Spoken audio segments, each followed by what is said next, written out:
Hi, this is Anna Horford, and you're listening to Horford Happy Hour.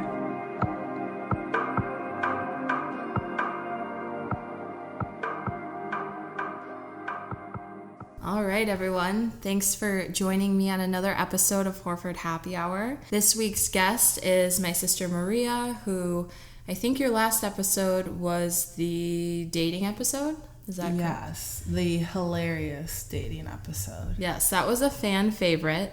So thank you all for tuning into that episode. Thank you for tuning into this episode.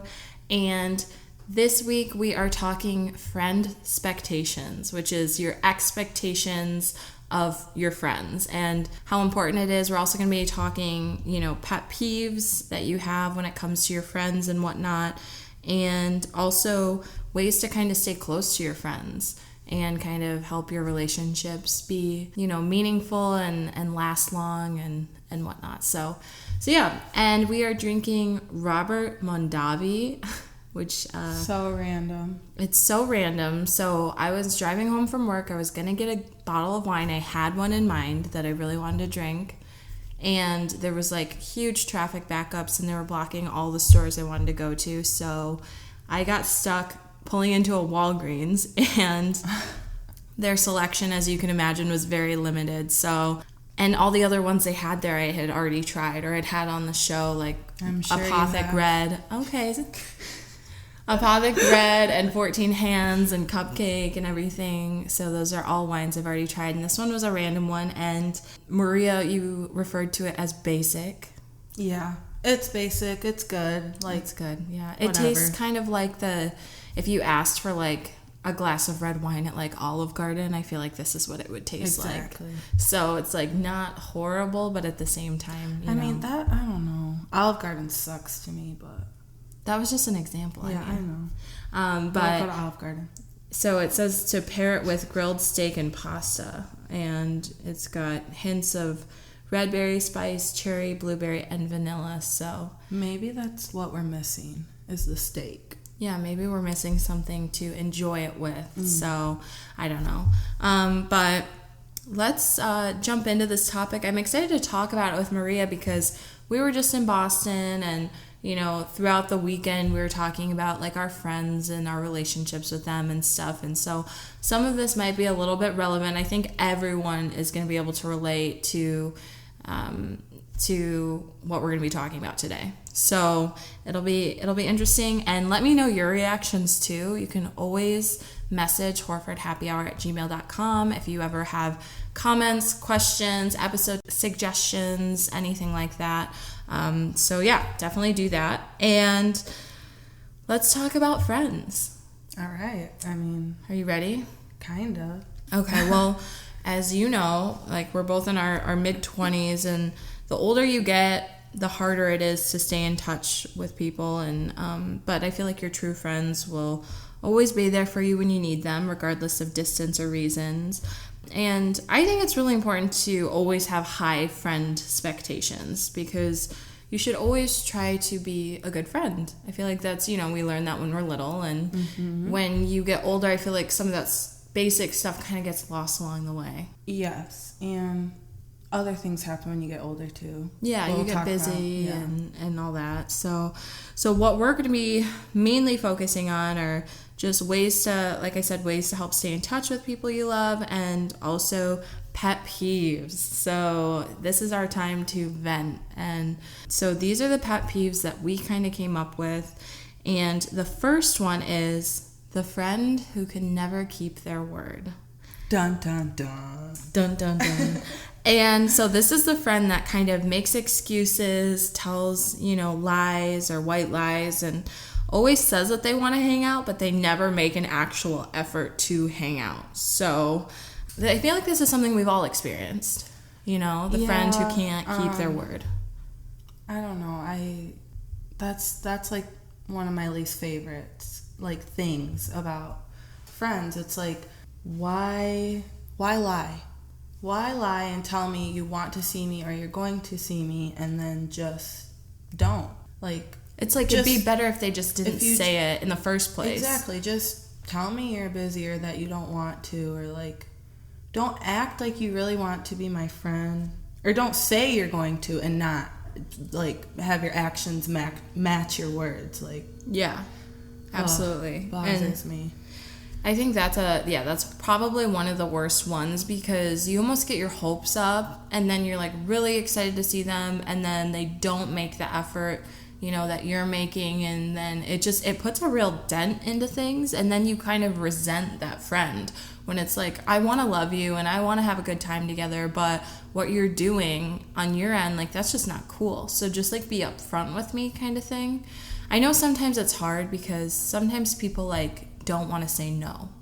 Right. You know, so that's the other side of it, is like, you don't want to just be like straight up no. But if you're good enough friends with them, you should be able to talk about that. Exactly. And I just feel like the remedy for that is just to, honestly, if you have any friends like that, maybe just have like a really honest conversation about like the direction you want your friendship to head in. And if you're on the same page, great. And if not, you'll probably drift apart, and you're probably going to drift apart anyway. Yeah, exactly. And I don't know. I can say that I'm not the best communicator. Like, I feel like I shouldn't have to be like, hello, why are you telling me that you're going to come see me and then not see me? Like, I don't even want to call them out about it. I just want to ignore them and not talk to them and make them figure it out on their own. But I don't know, that's probably just childish. Yeah, I mean, it all depends on the person, because some people will straight up be like, what the fuck? And other people just like, yeah, they'll ignore it. But at the same time, that's still eating away at you. So you kind of have to figure out what you want to do and if it's worth it for you. And so our next pet peeve, and this one gets me because, I don't know, it bugs me because I like to have fun with my friends. A lot of my friends don't live in the same area as I do, so then when I do see them, I want to go out, I want to do stuff, I want to have fun, you know. And so the wet towel friend is the one who never wants to do anything, and, you know, they never want to go out, grab drinks, whatever, and if they do go out, they want to be home by 10:30. Oh my gosh. That shit drives me crazy too. Yeah, it's really annoying. I feel like it's usually, and not always, like usually your friend's either like in a long-term relationship or someone who's like with a really controlling partner who, like, you know, you have to ask permission or something if you can go out with your friends or whatever. Right. And you never want your friends to even like have to think about that, like, oh, can I go out with Anna tonight or whatever, like, let me clear it with my partner first. It's like, no, you're a grown-ass adult. Like, make your own decision, and you're gonna come out, and we're gonna have fun. And, like, I feel like these are also the friends, like, if you don't live near them, and if you don't see them a lot, like I said, you want to go out and do something fun. You don't want to just stay in, you know? It's almost, like, worse when your friend comes home from out of town, and they're like, yeah, I want to see you, I want to hang out. And they literally only hang out with you for like maybe an hour. And then they're like, bye. Yeah. And usually like, it's like them, like for my experiences, it's like I have people who come over and yeah, I want to smoke pot. So I'm going to light up a J. And then Maria does have her card, by the way. Yes. So it's legal here in Michigan. And then I smoke, and then they smoke and they leave. And I'm like, oh, okay. You're like, oh. So that's why you came over. Yeah. Okay. Like, that says a lot. You're like, you don't want anything else with me? Oh, drives me crazy. Yeah. Yeah, that is also very annoying. And I feel like maybe the solution to that is just to almost find a balance. So, like, you stay in with them one night and then they go out with you another night. Like, it shouldn't just be one thing all the time. Like, it's about effort, you know, and compromising and just finding something that works for both of you. Because I do know some people who don't like to go out, and I get it. That's fine. I get it, but, like, at the same time, I don't just want to, like, sit at home with your dog and, like, watch a movie every time we hang out. Like, we should branch out a bit. Yeah. Should definitely branch out. Let's see here. The next one is the bad communicator. So this is the person where you never really know what's going on in their life because they don't really communicate the big things with you. And, like, you might text here and there, but it's mostly, like, surface stuff. And you usually only get the details if you actually see them in person. So I feel like, as you get older, like we said, people get busy. They have their own lives. They have their own shit to do. And, I have some friends who are horrible texters. And that kills me, like the bad communicator. Like, if you hit me up, like, hey, what's going on? Like, what's new with you? And then I hit you back, and then you don't respond. I'm like, bitch, you texted me. Right. Do you not want to know what's going on in my life? Like, and if you don't, then don't reach out. So I feel like that can also be, like, really annoying. Yeah, I mean, I'm not the type of person that's like, oh my God, it's been an hour. They didn't text me back. Like, but no. if it's been, like, over a day or two, it's like, okay, where you at, girl? Yeah. Like, are we gonna finish this conversation? Right. Do you actually care about what's going on or whatever? And and I think, like, a lot of people blame bad communication on everything but themselves. So, like, oh, but I was working, or I was doing this, or I was just tell me. Yes, then. Exactly. Like, literally just tell me that you're busy. Yeah. That's it. Because then I'm not thinking about it, like, all day, like, yeah. Why aren't they hitting me back? Exactly. Be honest, or, follow up with them somehow. Like, don't just leave them hanging. That's not cool. So, yeah. And then, let's see. Oh, and then I think, like, the solution to that, like, the bad communicator, is just to kind of make communication a top priority on your friendship to-do list. So, be, like, honest with that person, and in, like, a nice way, because sometimes it's hard. Like, no one likes getting called out on their shit, but some people, I feel like, genuinely don't mean to. My best friend, like, one of my oldest friends, like, she's really bad at texting, and I know that's just her, and she does apologize for it. And she's like, oh my gosh, I'm so spacey, I just forgot. Right. And then I'm like, okay, yeah, that's fine. I love you anyway, and I know that's how you are, and thank you for communicating that with me. And and then we move on, So communication is obviously huge. And let's see. Our next pet peeve is the inconsiderate friend. So this is the friend inconsiderate who always wants you to listen to their problems, and they pile countless issues on you, but they never ask how you're doing, like if you're happy, if you're okay, and my ex-roommate, who I was friends with for a long time, she was the inconsiderate friend. Like, she always came to me for advice, or if she needed something, or when she wanted to go out on her time, but never really made an effort to be like, oh my gosh, I know you're going through this. Like, are you good? Like, what can we do? Like, let's go out. I want to make you feel better. Like, all this stuff. And so I think part of that is, like, also how you're raised. I feel like our mom raised us to be very considerate human beings, and, like, to check in on people, to make sure they're okay, to know, like, oh, if you've been drinking or if you've been doing this, I'll come to a bar and get you. If your boyfriend broke up with you at 3 a.m., I will drive 2 hours to come and see you and make sure you're okay. And I feel like a lot of people maybe weren't raised like that, so they have, like, different standards. And so I feel like that's, like, one of the most frustrating things for me is, like, when someone can't be considerate and just kind of check in on me, especially when they're coming to their friend for all the answers and everything. So, and like I said, I'm trying to think, like, I don't think I really have friends like that. Well, you're lucky. Yeah. I mean, that's just one thing, but. Yeah. And, like, my ex-roommate, I don't know, she got into a relationship really quickly with a guy. We were living together. She moved in with him, like, the week they started dating, and just didn't tell me. Like, still had a lease with me and everything, just, like, didn't tell me. And, the guy ended up dumping her because, he thought she was too clingy, and, like, they had a bunch of issues and whatnot. But bottom line is, like, you didn't communicate any of that with me. Like, imagine living with someone and then having them, like, disappear. Like, seriously disappear because they're so obsessed, with what's going on in their life that they can't even take the time to let you know, and just to, like, kind of do you a solid and keep you informed on things and whatnot. So it's funny because I can see people being like, well, that's none of your business.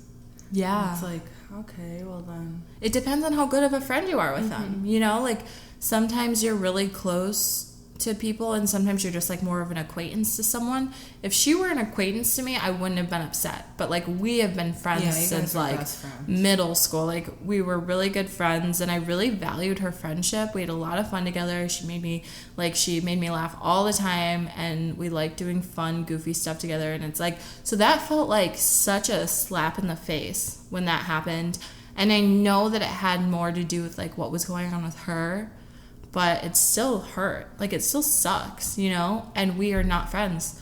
Like, she literally got her stuff, like, after her boyfriend broke up with her and our lease ended, got her stuff, like, moved out, and like, we just haven't talked. And I sent her like a really long email about how I felt about everything, and I wish she would have communicated with me. And I tried to be like considerate and see her side as well. And like, she just never responded to the email. It's been like 2 years we've never talked. God, I didn't know you emailed her.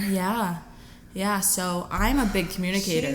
She's just not ready. Like, when it comes to friendship, is just like very immature and selfish. Yeah, and the inconsiderate friend. She just needs to grow out of that. Yeah, and yeah, so I guess just I think the remedy for that is just to know when you're being selfish and recognize it in yourself, and to ask yourself questions like, am I doing my part as a friend to someone that I'm constantly like taking from?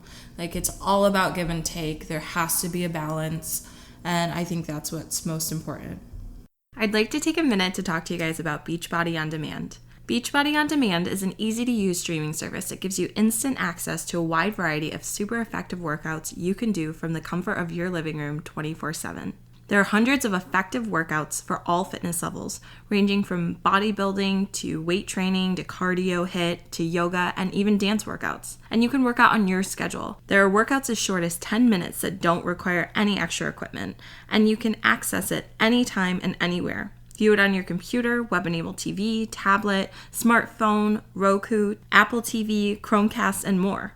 Right now, I'm doing the 21-Day Fix. It's a 21-day program, 7 days a week, and the workouts are approximately 30 minutes each. I really want you to try this service because it holds you accountable, it provides structure, and it's accessible.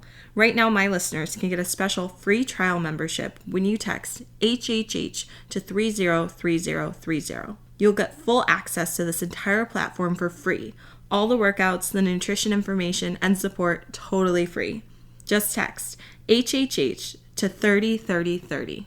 All right, so the next one is the relationship obsessed friend. So this is the friend that ditches you and your other friends when they get into a new relationship.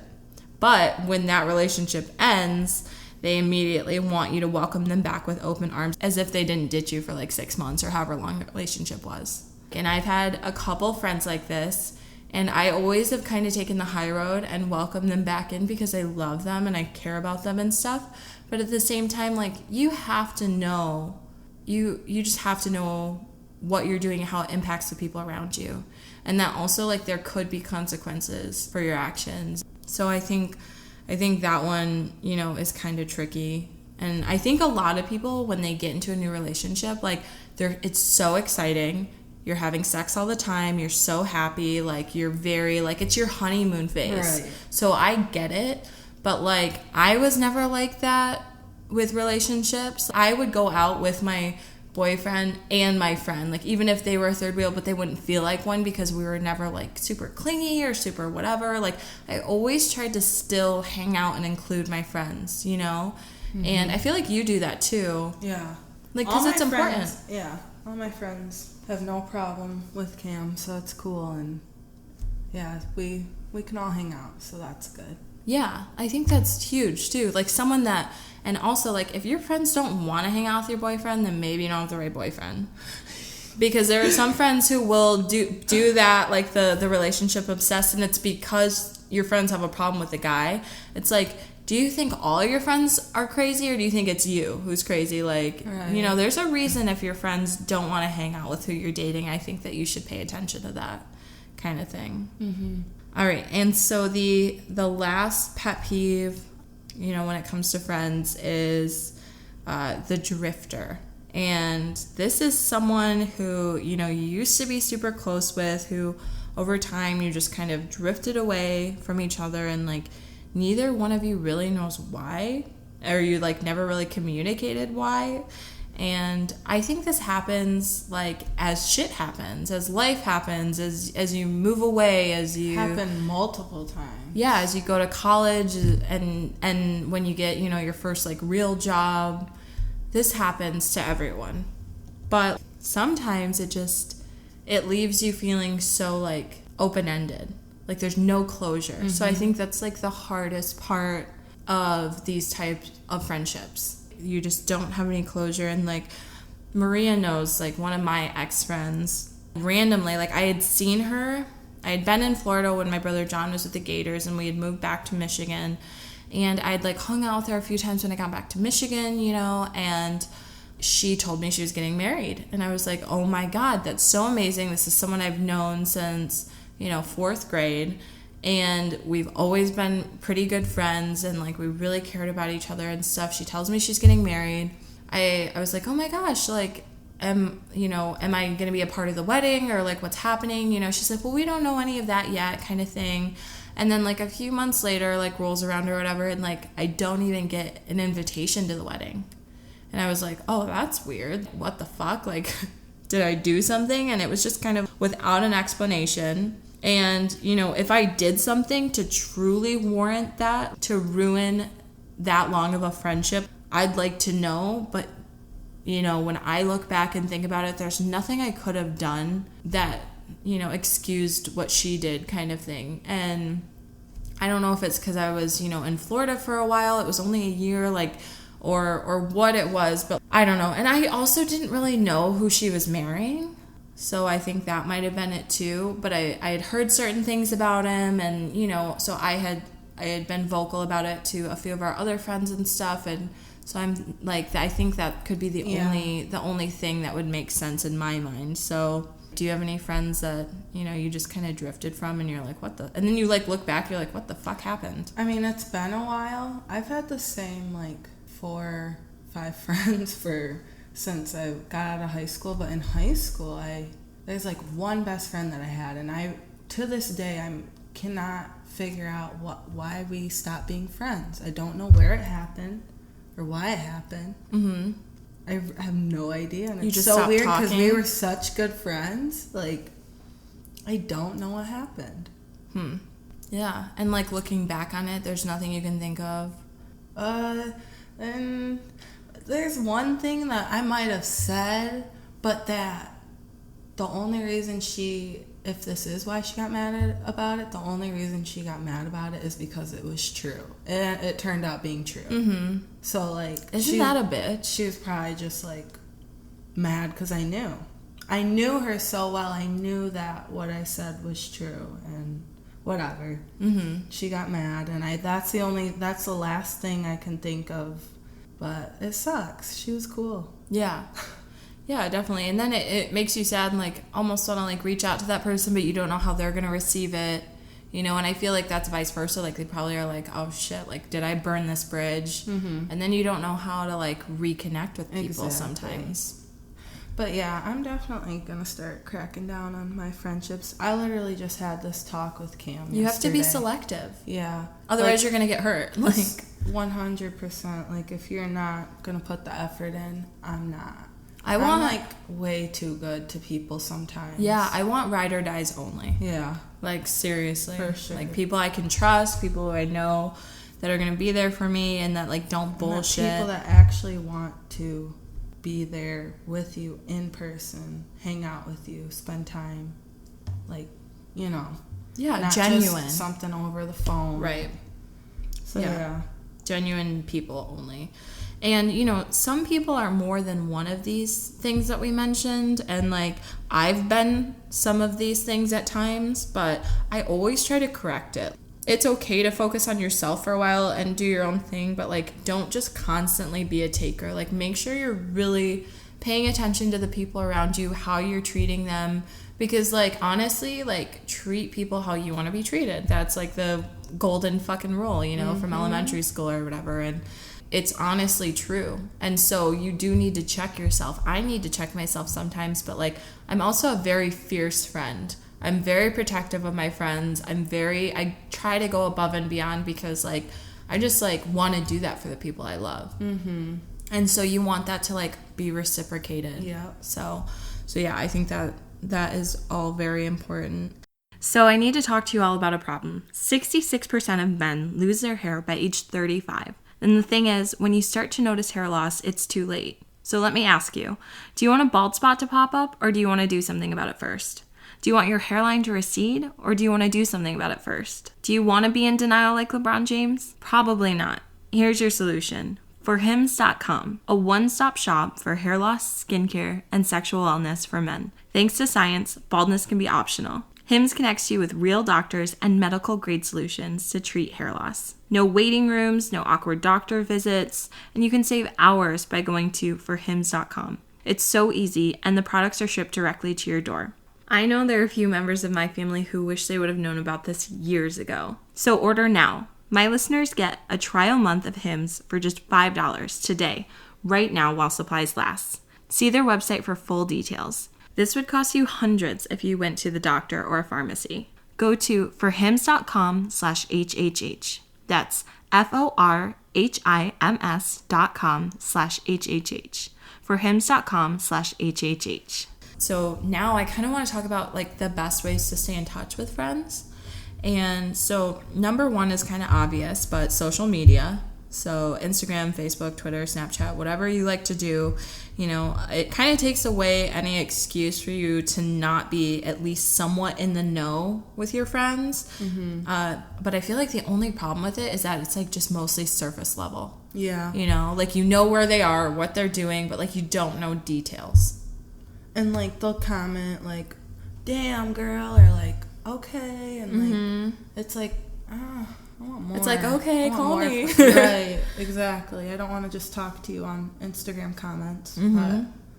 But I feel you on that. So what are some of your like favorite social media apps to like stay in touch with friends? Especially definitely Snapchat. Yeah. I feel like you're That's a personal. Snapchatter. I am so personal on Snapchat. I love it. Yeah. It's a good one because it's quick and stuff. My biggest thing with Snapchat is like I seriously will send one and then I don't remember what I said, and then they respond. Saving all my conversations. Yeah, I feel like I need to because I don't ever remember, and then I'm like, oh shoot, what was that about? You know, and so yeah, and you just don't remember. But yeah, just because you can talk in picture, video, and text, that's definitely my favorite. Okay, and then number 2, which is also kind of obvious but sometimes forgotten, is to, you know, call and even text them. You know, we're all busy, but a call or like a few texts can go a long way. So, and, you know, talking to someone is nice. Like sometimes I'm like, I have too much to say for a text message. And also like, I want you to really understand the context and like, you know, how I'm speaking and like everything. So like a call is just so much quicker. FaceTime's even better. Yes. And that is actually... That's not on the list. Yeah, that's on the list. So we will get to that in a minute. But like, do you mostly call or text your friends? When I have something really big to say, I'll call. For sure. And then there's like one friend that I do call more than the others. Sorry. And then Abby. But yeah, I text them though a lot. You know, just always checking in, and then. But more Snapchat than text even. Yeah, for sure. And like also something that our sister-in-law Amelia does is she does like the little voice message text because I feel like she's always so busy, so she's just like she wants to just get it out and like say it or whatever, and then you know it's easier than her like sitting there texting on her phone. She's pregnant, has her 2 little nuggets, and like so right. I think for some people that's also like a lot easier, and you know it's just especially if like you're multitasking or whatever. Right. So number 3 is like what you said, like Skype and FaceTime. So it's similar to calling, but you get like an even better, more genuine connection, which I think is cool. You know, like if you're at the store and you want to like, you don't want people to bug you, put your headphones in, like FaceTime your friend and be this is annoying. Like I'm just trying to get a bottle of wine and get out of here. And like, then you can kind of catch up about your day and like let them know how you're doing and everything. And it's just a more like genuine kind of connection. We forgot one of the, like, friend things. What? Like, but it's not a bad thing. Okay. That friend that is, like, you've been friends with them for so long and like they moved away, but when you do get back with them, nothing's different. Yes, that's like the best friend to have. Literally, like you just connect like you were 15 again. Like that shit's dope. Yeah, like no matter how long it's been, it's like you're still comfortable around them. Yeah. You're still getting naked around them. Exactly. You're still like spooning in in bed. And like, yes, that is like the perfect, that's like that's friendship goals. Honestly, like it really, really is. So yeah, that's a good one, Mimi. Yeah. It's a good one to bring up. All right, so number 4 on how to stay in touch with friends is to go visit them. So, you know, seeing your friends in person at least every once in a while is like a must. So this also makes it easier on your friends who like might have kids because it's harder for them to kind of get away and stuff. But I think that, you know, you can't go too long without seeing your friends or whatever, because it makes you sad and it makes you miss them. And it's something you want to do anyway, or you should want to do. And if they're far away, make it 50-50. Like you go visit them once, they go visit you once. Like I feel like there's friends that I go and visit all the time. And it's like, you come to me, bitch. But then there's friends that I should go see more too, so whatever. But I don't know. Yeah.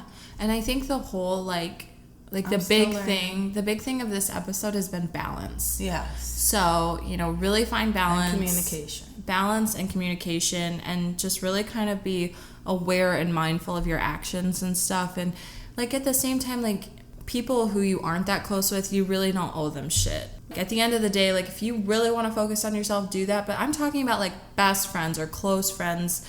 Like if you're dropping the ball, pick that bitch back up and figure out what you need to figure out in order to make things work. And if it's worth it and if you love the person enough, you will. Like if you want to see someone, you will find a way. Exactly. If you want to talk to someone, you will find a way. So yeah, I think that's all we have. We talked, you know, pet peeves and also how to stay in touch and everything. And like I said, you guys, I want to hear what you guys have to think about this. So follow up, and, you know, we might do a follow-up episode for this. And thank you all for tuning in. And Mimi, thank you for joining us. Thanks, Panda, for having me. If you want like an Olive Garden-y red wine, go out and get yourself a glass of Robert Mondavi and enjoy the mediocrity of it. And so yeah, all right, well, I will talk to you guys again next week.